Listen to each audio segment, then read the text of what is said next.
Queensland থেকে বের হতেই আমার একটা বুড়ো লোকের সাথে দেখা হলো যে আমার কাছে 10 টাকা চাইলো। আর আমি কোনো কিছু না ভেবেই তাকে টাকাটা দিয়ে দিলাম। তারপর সে আমাকে দাঁড়াতে বলে দুটো পিল দিল। সে বলল, লাল পিলটা খেলে মেয়েরা আকর্ষণ করবে, আর নীল পিলটা খেলে সব মানুষ আমাকে ভয় পাবে আর সম্মান করবে। আমি পপুলার হওয়ার লোভে লাল পিলটা বেছে নিয়ে গিলে ফেললাম, কিন্তু তখনই ওই বুড়োটা বলল যে সে পিলগুলো গুলিয়ে ফেলেছিল আর আমি আসলে অন্য পিলটা খেয়ে নিয়েছি। এরপরে সে হঠাৎ করে গায়েব হয়ে গেল আর আমি জাস্ট শকড হয়ে দাঁড়িয়ে রইলাম।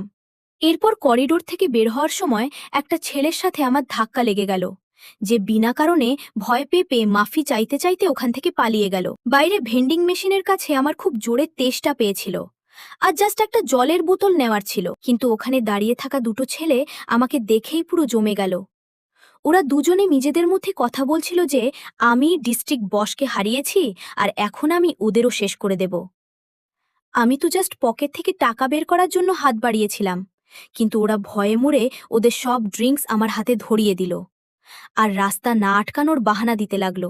আমি ওই ক্যানগুলোকে ধরে একটু কনফিউজ হয়ে বললাম যে আমার শুধু জল চাই, কিন্তু ওরা এটারও ভুল মানে বের করে চিৎকার করতে লাগলো যে আমার নাকি ওদের লাঞ্চের টাকাও চাই। পরের মুহূর্তেই ওরা ওদের সব জিনিসপত্র আর মানি ব্যাগ মাটিতে ফেলে ফুল স্পিডে ওখান থেকে পালিয়ে গেল।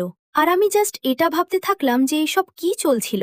তখনই হঠাৎ আরেকটা ছেলে আমার সামনে হাঁটু গেড়ে বসে কাঁদতে লাগলো আর নিজের বোনকে হোয়াইট ফ্যাং সিন্ডিকেট থেকে বাঁচানোর ভিক্ষা চাইতে লাগলো। সে আমাকে ডিস্ট্রিক্টের সবথেকে ভয়ঙ্কর লোক বলল আর সাহায্যের বদলে সারা জীবন আমার গোলামি করার প্রমিস করল।